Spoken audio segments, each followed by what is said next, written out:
Hare Krishna, welcome everyone to our Chaitanya Charitāmrita overview class. Thank you for joining in. We'll begin with our prayers. Om Ajnanatimidandhasya Jnananjana Shalakaya Chakshurunmilitam Yena Tasmai Shri Gurave Namaha.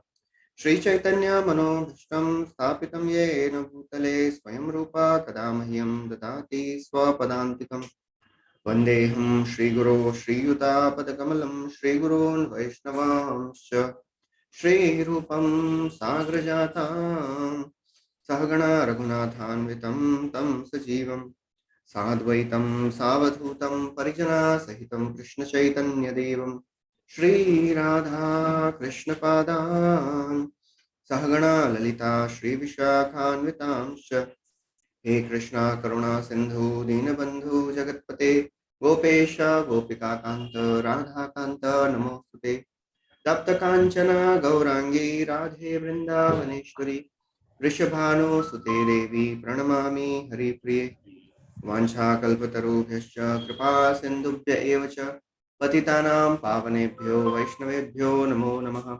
नमो विष्णुपादाय कृष्णपृष्ठाय भूतले श्रीमते भक्तिवेदान्त स्वामी नित्यनामिने नमस्ते सारस्वती देवे गौरवाणी प्रचारिणे निर्विशेष शून्यवादी पाश्चात्य देशतारिणे जय श्री कृष्ण चैतन्य प्रभु नित्यानंद श्री अद्वैत गदाधर शिवासदि गौर भक्तवृंद हरे Krishna Krishna Krishna Hare Hare Hare Ram Ram Ram Hare Hare Hare Krishna. So welcome everyone. We are discussing from the 10th chapter of Adi Leela, the trunk, branches and the sub branches of the Chaitanya tree.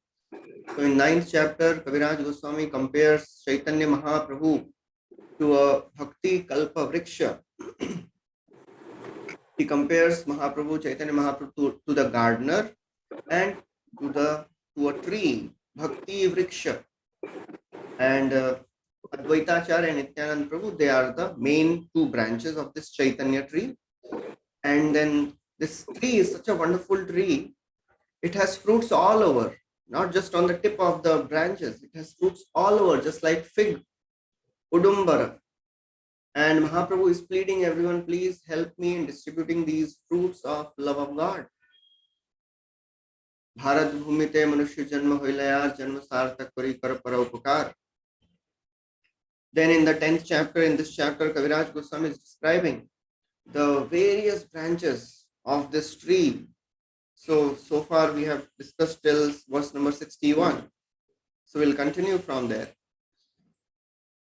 We'll continue from verse number 62, where Kaviraj Goswami describes further branches of this Chaitanya tree. So the last branch which we were discussing was in the verse number 61. He describes about Shivananda Sen.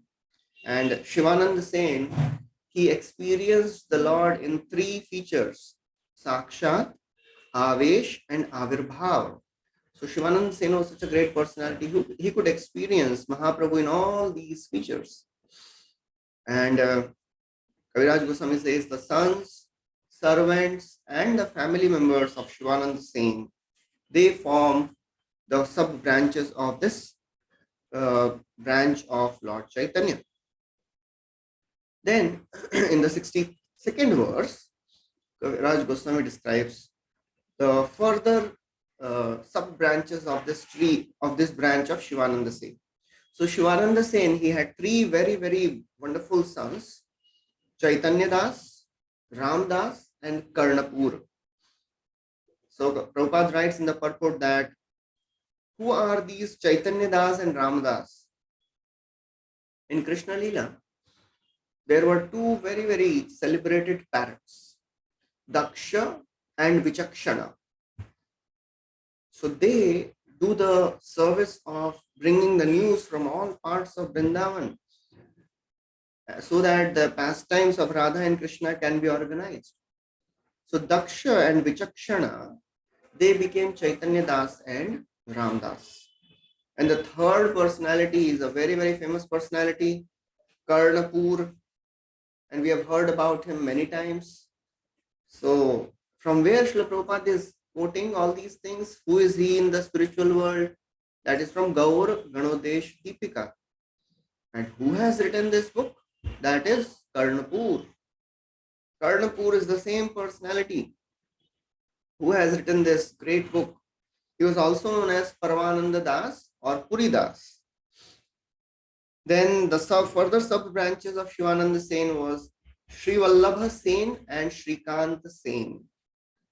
We have heard about this pastime when Srikant Sen, he was hurt because Shivananda Sen, he would take all the Navadvip Vasis every year to Jagannath Puri, and he would do all the arrangements, accommodation, travel, prasad, everything was sponsored, not just arranged, it was sponsored by him. It was yatra free of cost. So he would take all the devotees. One time Nityanand Prabhu was also there. And it happens in yatra, sometimes you don't get accommodation on time, sometimes you don't get prasad on time. And devotees, they become little upset.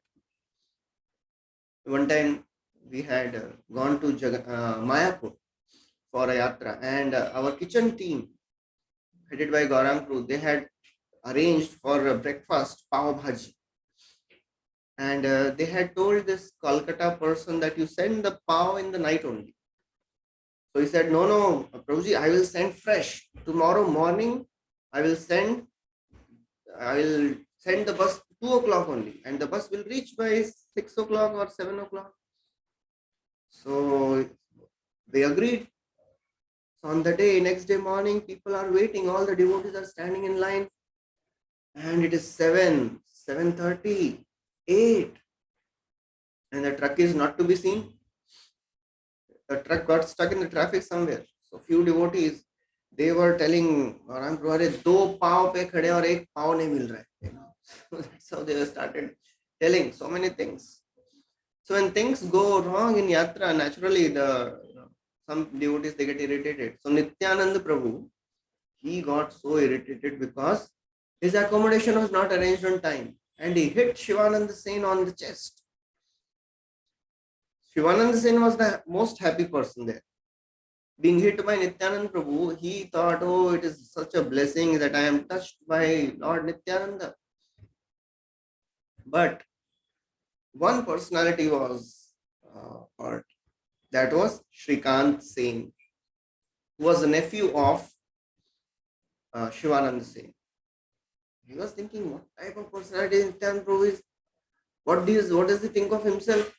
My Mama, my uncle is also associate of Lord Caitanya. So he went ahead and he wanted to complain to Chaitanya Mahaprabhu. So when he reached Jagannath Puri, he came to take darshan of Mahaprabhu in a mood of complaining. So generally in the Vedic temples and the Vedic system, there is a custom that you don't put upper cloth when you go to take darshan of the Lord as a mark of humility. So Srikant Sen was so upset that he didn't take off the upper cloth. So Govinda, he was telling, oh, you remove your upper cloth, petangi utar. Why are you doing dandavat with your upper cloth? Chaitanya Mahaprabhu, being the super soul in everyone's heart, he understood the inner sentiments and the mood and the feelings of Srikant Sen. So Mahaprabhu told Govinda, please don't stop him. Srikant paiyache manoduk. He's suffering. He's pained at heart. Please don't tell him anything. When Srikant Sen heard this, he became very happy. He understood that Lord knows my feelings. And even without complaining, he went back. So this is a very, very important principle which Mahaprabhu is showing. When you understand the feelings of a person, half of his frustration and anxiety is gone. Most of the time, when we don't understand what the other person is going through, that is more painful to that person. So that is Srikant Sen. He was the nephew of Shivananda Sen. And who was Srikant Sen? Another very, very wonderful personality. He was Katyayani. Katyayani Gopi appeared as Shrikant Sen. Then 25th and 26th branch of this tree was Govindanand and Govind Dutt. So who were they? Govindanand and Govind Dutt, they were the principal singers, performers of Kirtan in the party of Lord Sri Chaitanya.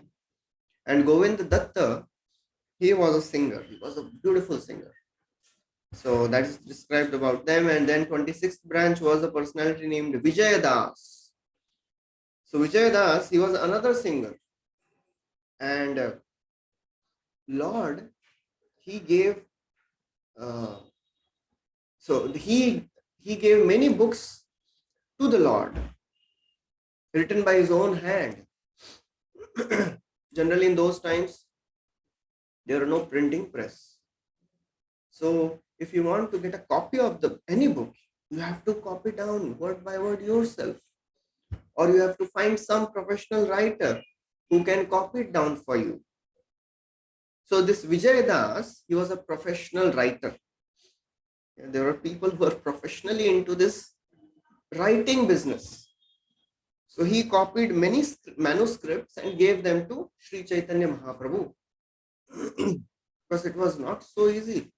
Now we have free access to all those scriptures. We have to just, order it online and whole Bhagavatam, whole Chaitanya Caritāmrta will come. It was not the case in the earlier times. Even we know that when Gadadhar Pandit, Srinivas Acharya, he wanted to hear from Chaitanya Mahaprabhu, Bhagavatam. By the time he reached there, he reached Jagannath Puri, Mahaprabhu had disappeared. Mahaprabhu came in the dream, said, you go to Gadadhar Pandit. Hear from him. So Srinivas Acharya went to Gadadhar Pandit. And he begged, please teach me Bhagavatam. So Gadadhar Pandit said, I can teach you, but there is a problem. What's the problem? Actually, in separation from Mahaprabhu, I am constantly crying tears. I cannot do anything but cry. So whenever I read Bhagavatam, I am constantly crying. All my tears have washed away the ink of the manuscripts. You go back and you copy, find somebody to copy this Bhagavatam and then come back. Then I'll teach you Bhagavatam. Srinivas went all the way to Navadip. He found somebody for 1 year. It took 1 year to copy entire Bhagavatam.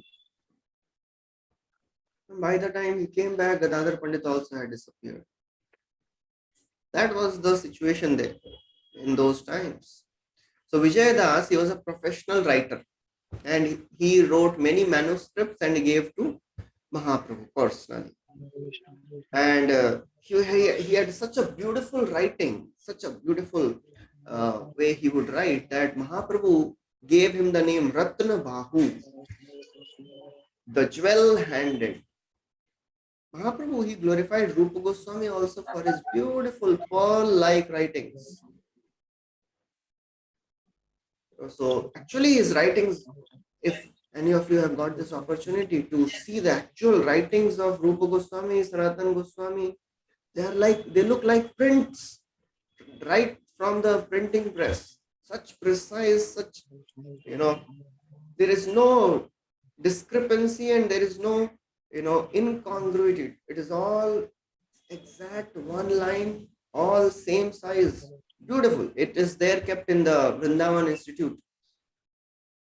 If you get a chance, you can go and see the writings of Rupa Goswami, Sanatana Goswami, Kaviraj Goswami. So Mahaprabhu he glorified Rupa Goswami also for his beautiful writings. And he gave the name Ratna Bahu to this personality named Vijay Das. And then the 28th branch was Akinchan Krishna Das. 29th was Sridhar, another very, very great personality. Sridhar, who was the Sridhar? Sridhar Kulavecha. He was a banana leaf seller. And he was very, very dear servant of Mahaprabhu. And we all know the story of Sridhar Kolavich. Lord would come and he would bargain with him for hours. Anyways, Sridhar Kolavich, he was not into business. He would anyways sell those banana leaves in very cheap prices. But still Mahaprabhu, as a small child, he would come and he would bargain with him, and then he would take those bananas and banana leaves without paying anything. That was the ecstasy of Sridhar Kolavich. That's what he remembered when Chaitanya Mahaprabhu, he had his Mahaprakash Leela. And before Mahaprakash Leela, nobody knew who is this Sridhar Kolavecha. In Mahaprakash Leela, Mahaprabhu told devotees, you go and bring Sridhar. So everybody was thinking, who is this Sridhar? We have never heard about this personality. So Mahaprabhu had personally, took all the devotees to Sridhar Kolavich. He would go to his place and he had nothing in his home. He had only one water pot and he would do everything with that. He would drink, he would go for, he would wash clothes with that. He would go and respond to nature call and wash him with that. Everything he would do with that one water pot. That was also dented. It had holes at some places. It was such a pot that even most desperate beggar would not steal that pot. That was the pot he had. And that was his only possession. And Mahaprabhu, he took everyone and he went to the home of Sridhar Kolavecha. And Sridhar Kolavecha was not there that time. So Mahaprabhu, he drank water from his water jug, this water jug. And Sridhar Kolavecha, when he saw this, he actually practically fainted. He said, Mahaprabhu, what are you doing? I'll go to hell for this. And Mahaprabhu had such a great love for this devotee. When Chaitanya Mahaprabhu was taking sannyas, just one day before, Sridhar Kolavecha, he brought a pumpkin and gave to Shachi Mata. And that was the last meal Mahaprabhu took as a householder in the house of Sachi Mata. Sachi Devi, she made a squash for him, some sweet. And after that he went. Next morning he left for taking sannyas. So the house of Sridhar Kolavecha is there in Simanta Dvipa, still there. And Mahaprabhu, he would regularly go and visit the place of Sridhar Kolavecha every day. So Kaviraj Goswami also writes that every day Mahaprabhu, he would joke and he would snatch his flowers and fruits and banana leaves and he would drink from his broken water pot. That was Sridhar Kolavecha, 29th branch. 30th branch was another great personality, Bhagavan Pandit. He was extremely dear servant of Lord, and he was so dear that Lord would always keep him close to his heart. He would always ask about him, always think about him. That was Bhagavan Pandit. 31st branch was another wonderful devotee, Jagdish Pandit. Who was Jagdish Pandit? So Jagdish Pandit and 32nd Hiranya Mahashay. So Mahaprabhu, when he was a child, he showed them causeless mercy. So Jagdish Pandit, he was a celebrated dancer in Krishna Leela and his name was Chandrahas. Chandrahas in the Krishna Leela became Jagdish Pandit in Gaur Leela. And regarding Hiranya Pandit, Prabhupada writes in the purport that once Lord Chaitanya, he was such a great personality and he was a very rich person, Hiranya Pandit, as the name suggests, Hiranya. So he had given lots of jewelry to Nityananda Prabhu, and Nityananda Prabhu,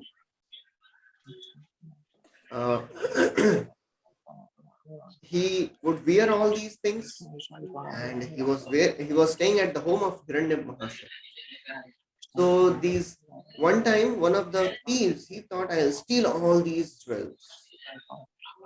But by the will of the Lord, by some inconceivable, illusory energy of the Lord, thief, although he stole, but he attempted to steal, but he could not do so. And later he came to Mahaprabhu, Nityananda Prabhu and surrendered. So that's the story of Hiranya Pandit. And Kaviraj Goswami writes that in the house of Jagdish Pandit and Hiranya Pandit, Mahaprabhu, he would come and beg regularly. And he would eat at their place. On the Ekadashi days, he would come, especially he would come on Ekadashi day, and he would eat personally. So Prabhupada writes, he makes it clear that the injunction is that one does not eat grains. One should fast on Ekadashi. And there is no, one should not eat anything on the Ekadashi, no grains. But for Lord, what is the restriction? It is not that when we fast, Lord also fasts. No. Lord should be given everything. Lord should be given all Chappan Bhoga, even on Ekadashi day. He does not have to fast. So who is Chaitanya Mahaprabhu? He is the Supreme Personality of Godhead himself. He does not have to do all this Ekadashi fasting. So he is a Vishnu Tattva. So he took food even on the Ekadashi day. Then the 33rd and 34th branch, there were two students of Chaitanya Mahaprabhu. Their names are Purushottam and Sanjay, and they were very great stalwart devotees. Another branch was Vanwali Pandit, and then there was another personality, 36th branch, Buddhimanta Khan. He's another very great personality, Buddhimanta Khan. So who was this Buddhimanta Khan? Buddhimanta Khan was a very rich personality in Navadvip, and he was such a great devotee of Lord Chaitanya. When Lord Chaitanya, as a householder, oh, sorry.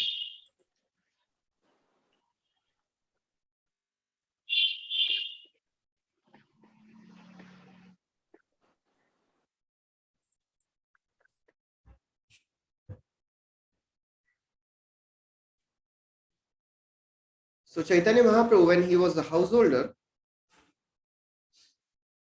and when he was about to get married, Nimai Pandit, when he was about to get married.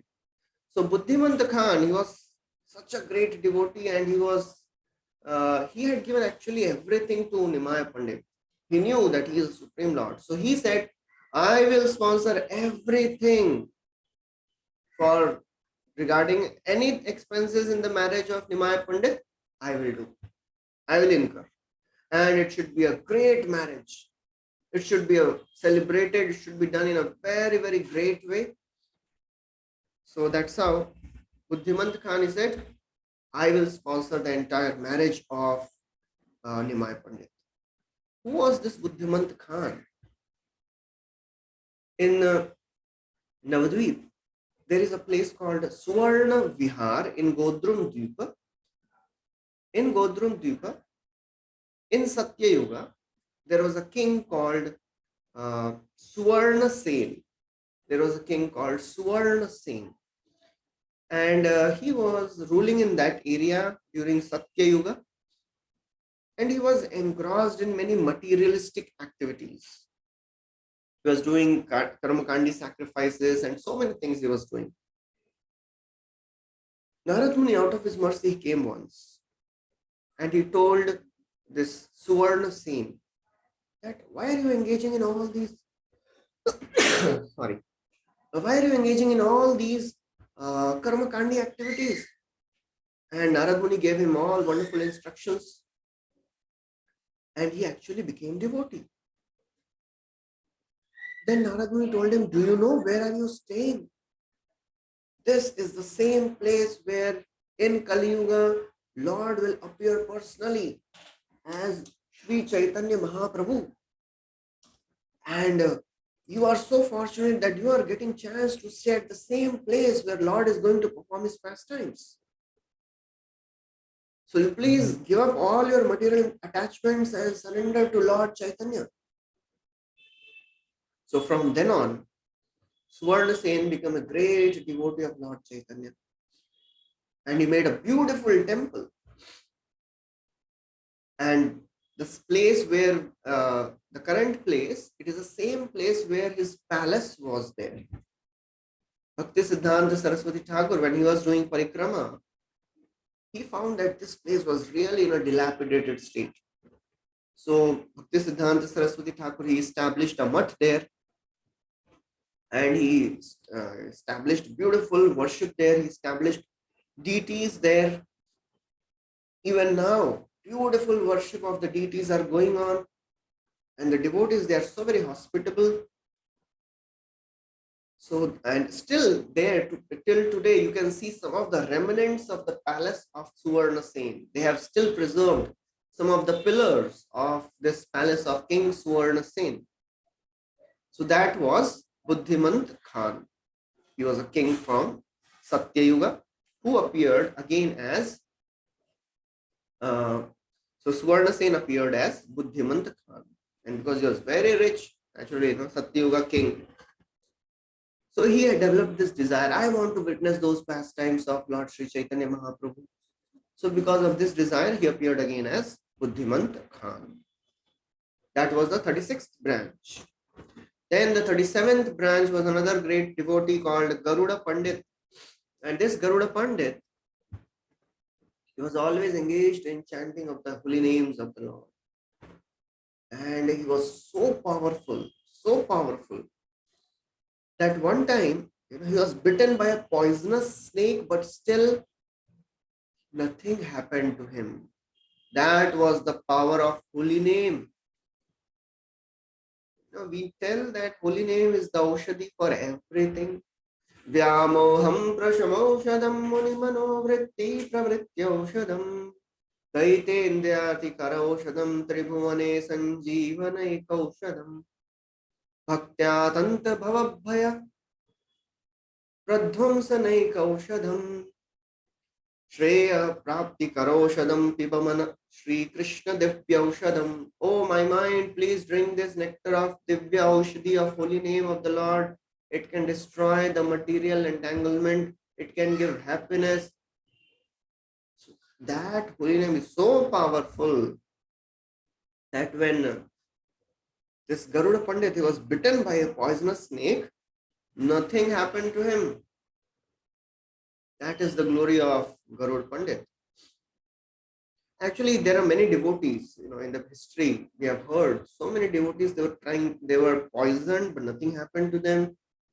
Prahlad Maharaj, he was put in the pit full of snakes, poisonous snakes, nothing happened to him.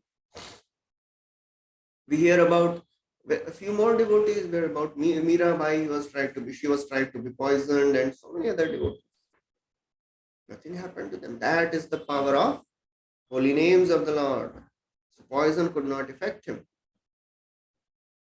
Then another 38th branch was another great devotee called Gopinath Simha. So Gopinath Simha, who was he in the Krishna Lila? He was Akrura.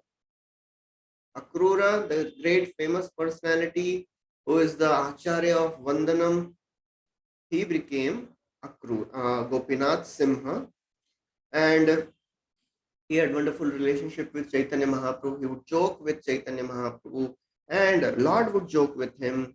He was a faithful servant of the Lord. Another personality, 39th branch was Devananda Pandit. He was a professional reciter of Bhagavatam, and his story is also described that he was a professional reciter of Bhagavatam, and he would recite Bhagavatam in a Mayavadi way. And he didn't have much faith in Chaitanya Mahaprabhu as the incarnation.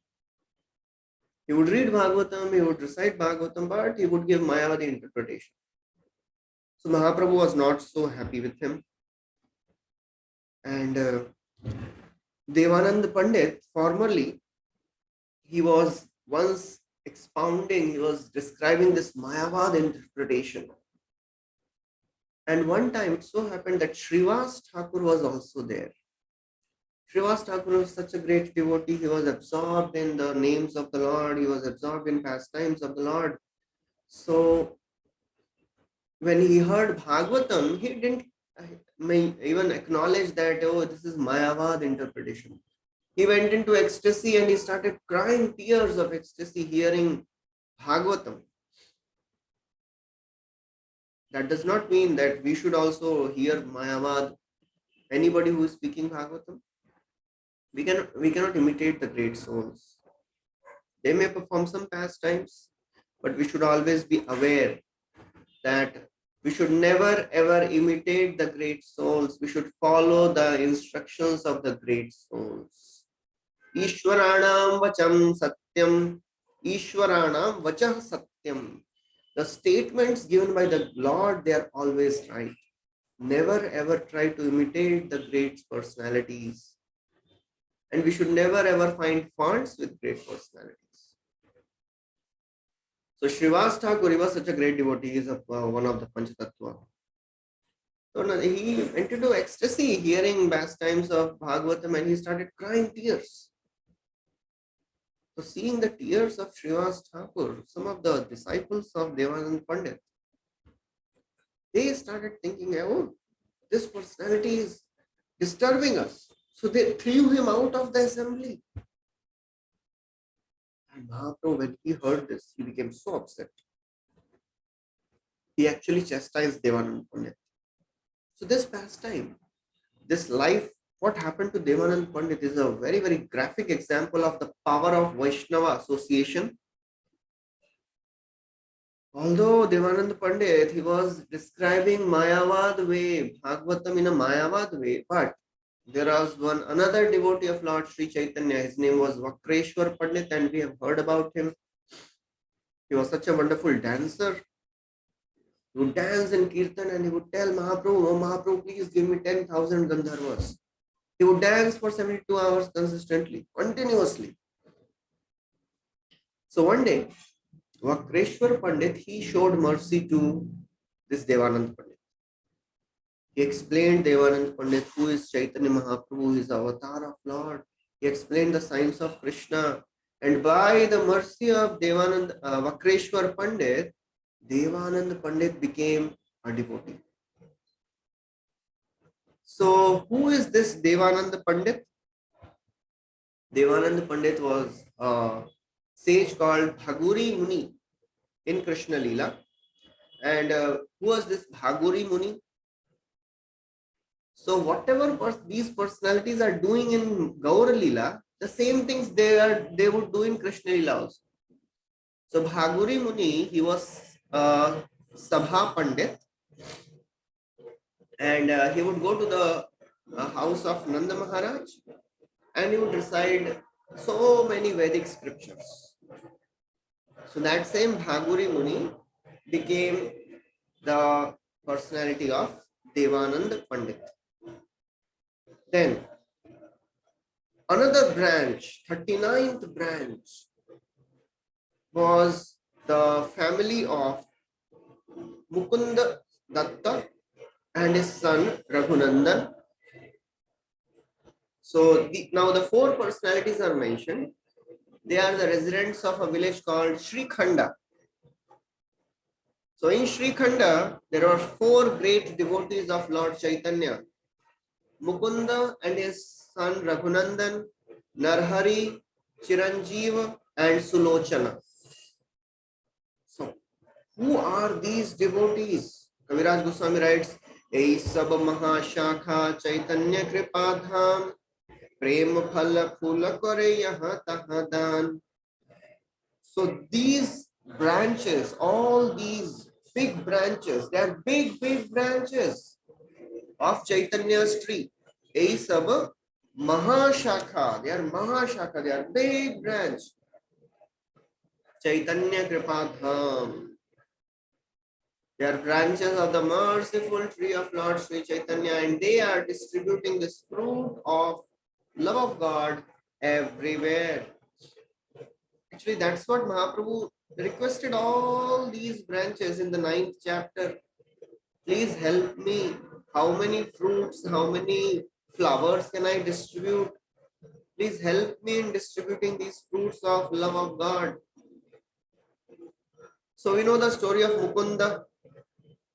He was another great devotee, very dear associate of the Lord. And this Mukunda Datta, Mukunda Das, who was this Mukunda Das? None other than Vrinda Devi. Vrinda Devi became Mukunda Das. And he had a son named Raghunandan. And we all know about Raghunandan.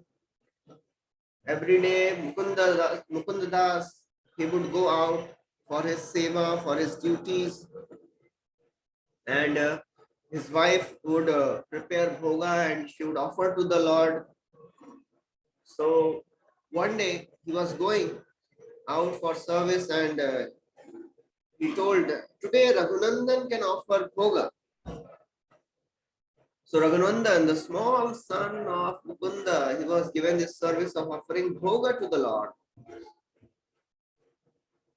So mother, she prepared everything and she made a whole beautiful, whole plate of bhoga and she told Raghunandan, you please offer. So Raghunandan, a small child, he went with that plate and he put that plate in front of the deity and he started offering prayer. So my Lord, please eat. And he was waiting and nothing was happening. So Raghunandan started crying. He said, he's saying to the Lord, oh my Lord, when my father comes, he offers and you eat. And now I am offering and you are not eating. What is this? If you won't eat, my mother will chastise me. Please eat. And he was really crying. So seeing this small child exhibiting such love and affection, Lord, the deity spoke. He said, oh my child, I have already eaten. So he said, Arey, what you have eaten? Everything is lying there as it is. So Lord said, oh no, I eat with my eyes, with my glance, I have eaten everything. So Raghunandan says, I don't know all this. You personally eat everything in front of me, then only I'll believe. So the Lord became so happy that he actually started eating with his own hands all the bhoga which his mother had made. So just 1 minute.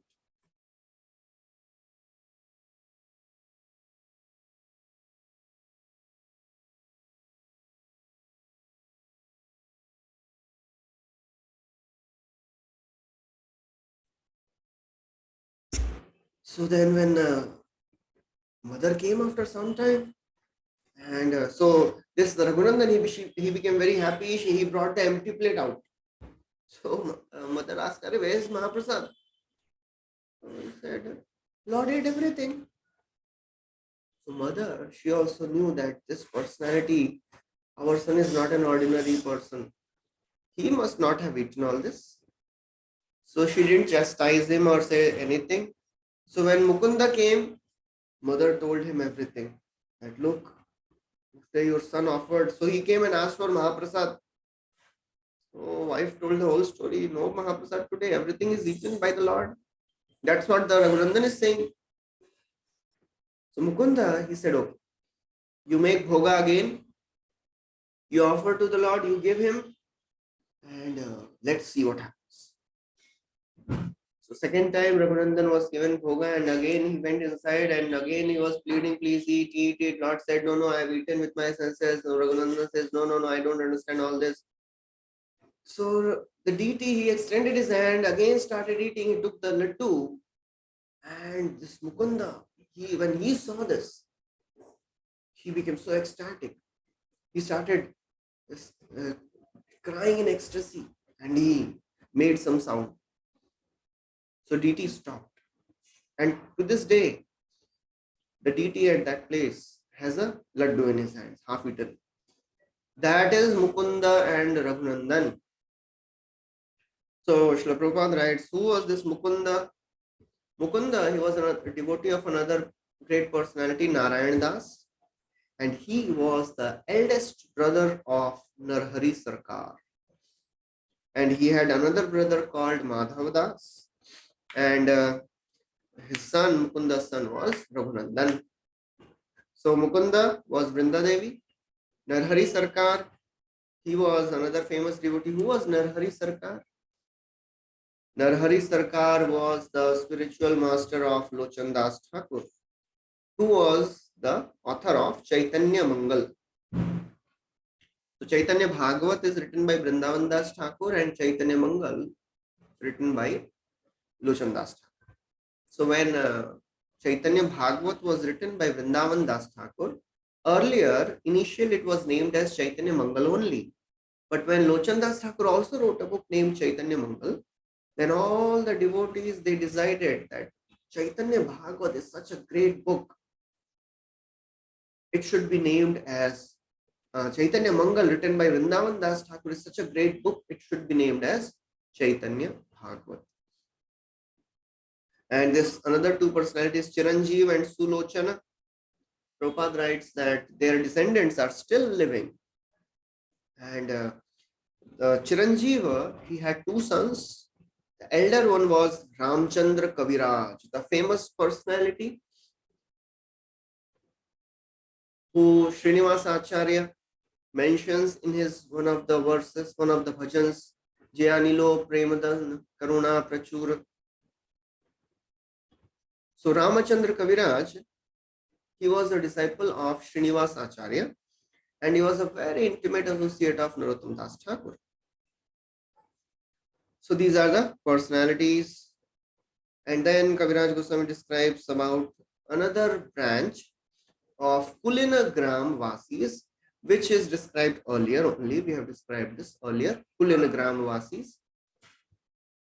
Then another branch, 43rd, 44th, 45th branch, another very, very great branch, biggest branch of Chaitanya tree, apart from Nityanand Prabhu and Advaita Acharya.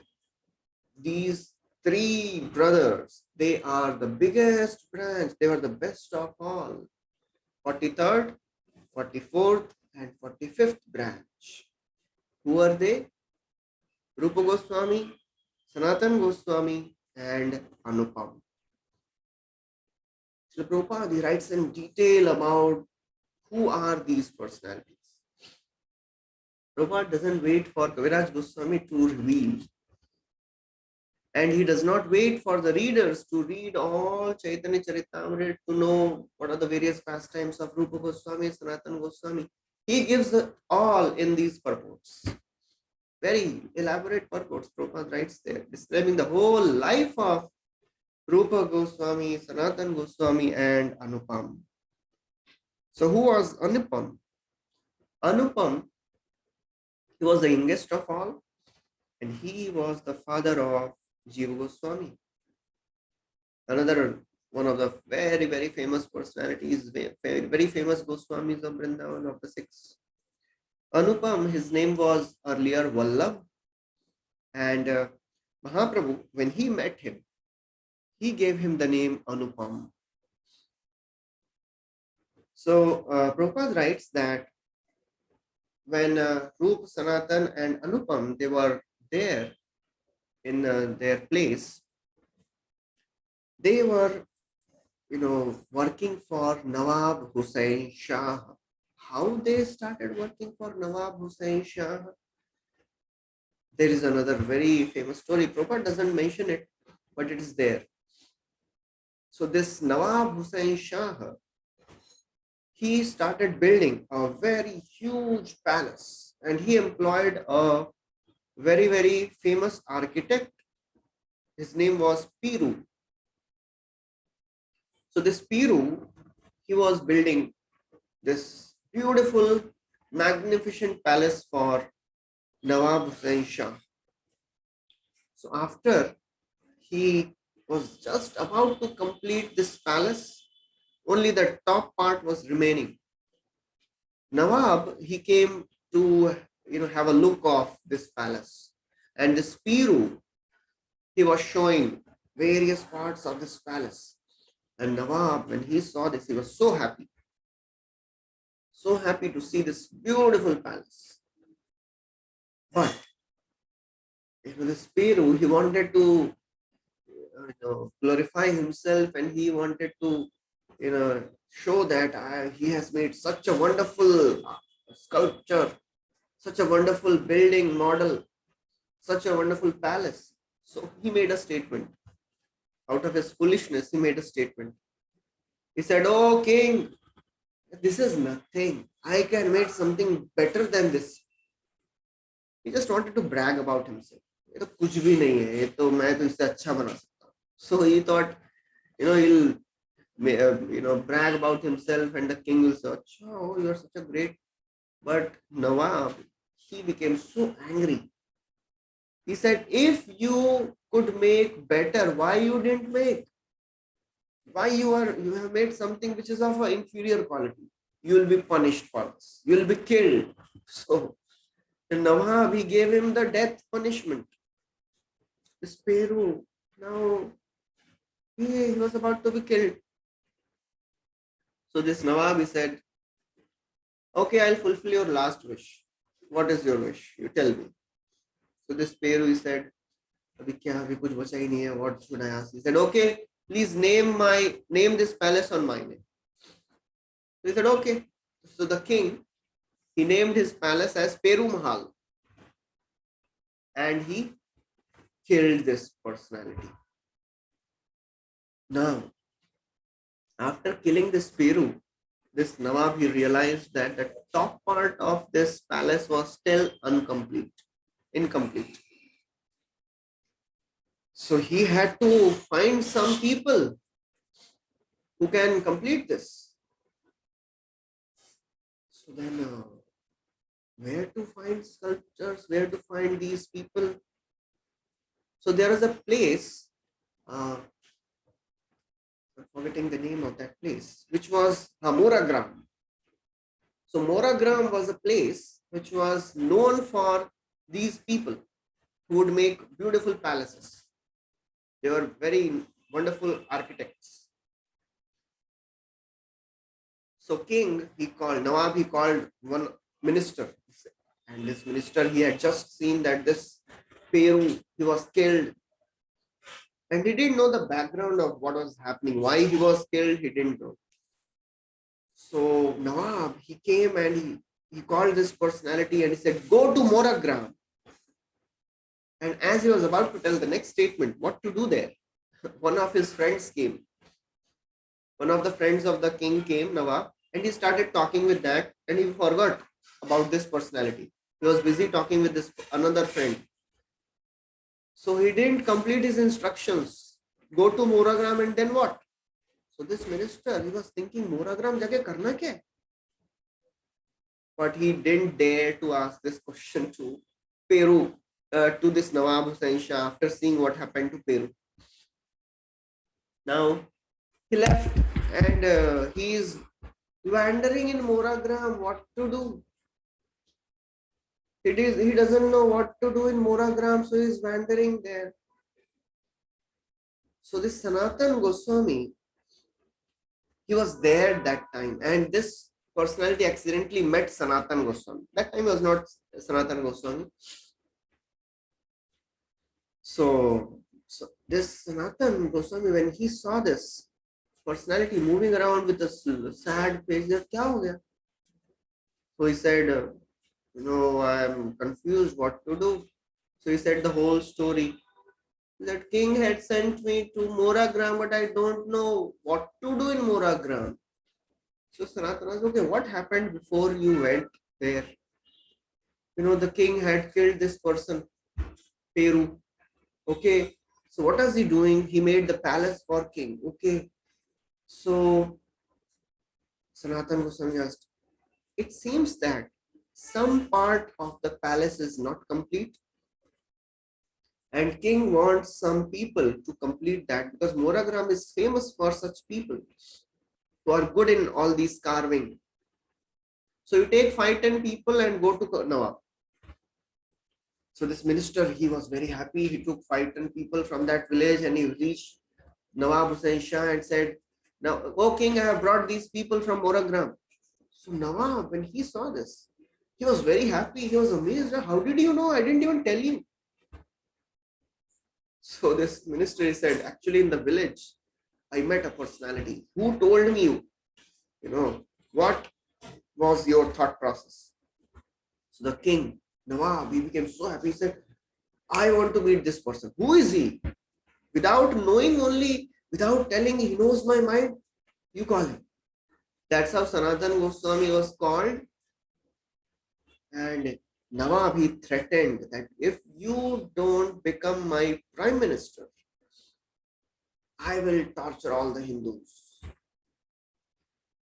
And that's how Sanatan Goswami, he had to accept the proposal. And then this king, he was trusting these brothers so much that Sanatan was prime minister. Rupa Goswami became finance minister. And the Nawab gave him the title Dabir Khas and Sakar Malik. So Prabhupada writes, they were given the title Maliks.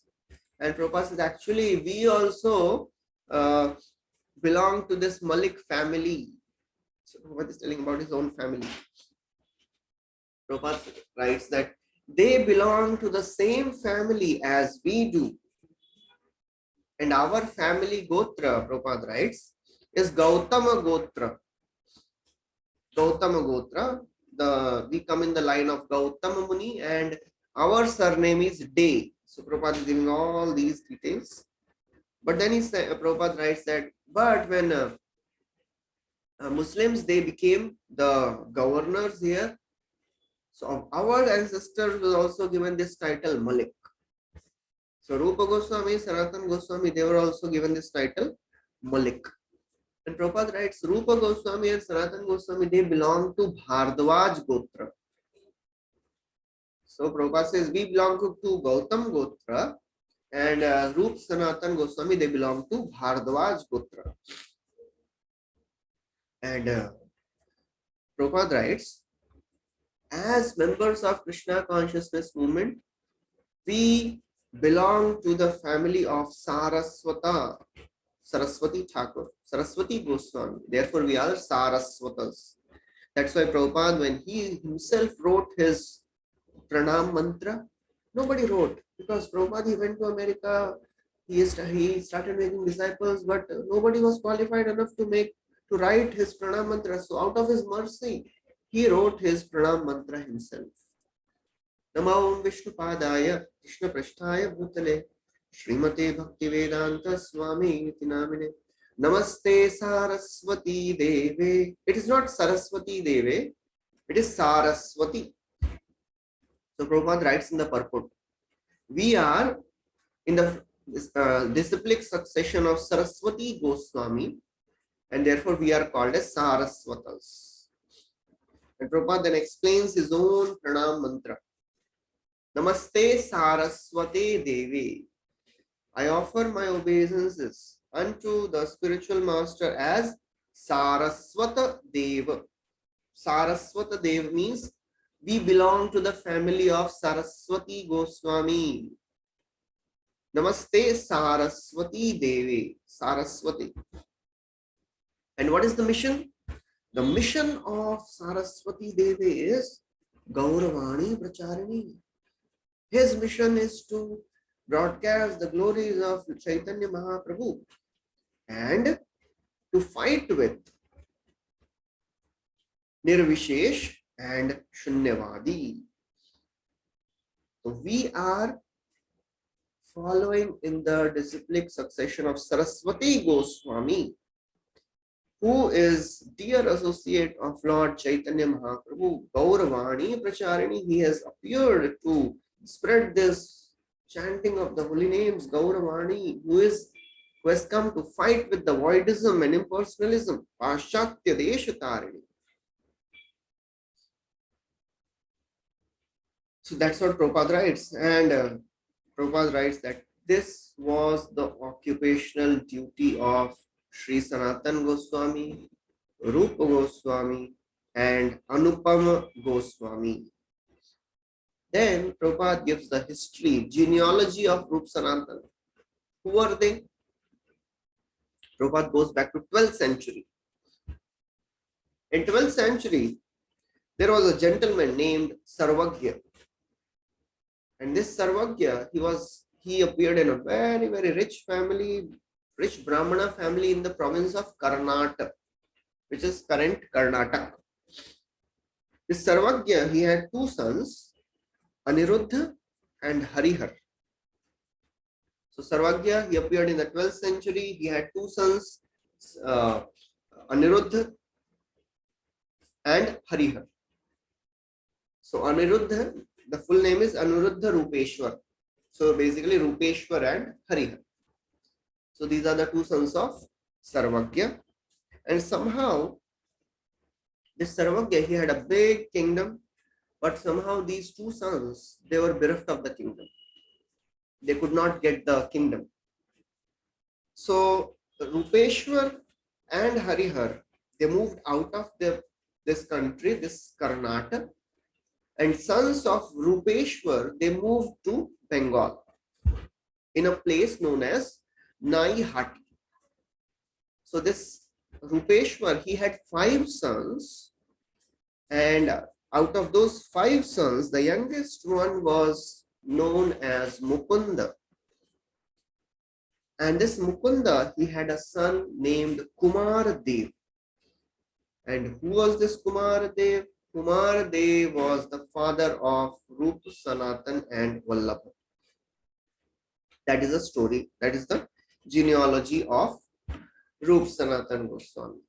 So Kumardev, he had a few other sons also, but Rup, Sanatan and Vallabha, they took to Vaishnavism, and they ultimately moved to Ramkeli, the same place where Chaitanya Mahaprabhu met Rup, Sanatan and initiated them. So that is what is described about Rup, Sanatan Goswami. So we'll continue the discussion about Rup, Sanatan Goswami. Long discussion. Prabhupada writes in the purport. We'll stop here. Thank you very much. Hare Krishna. Shri Prabhupada ki jai, Shri Chaitanya Mahaprabhu ki jai, Shri Krishnadas Kaviraj Goswami ki jai.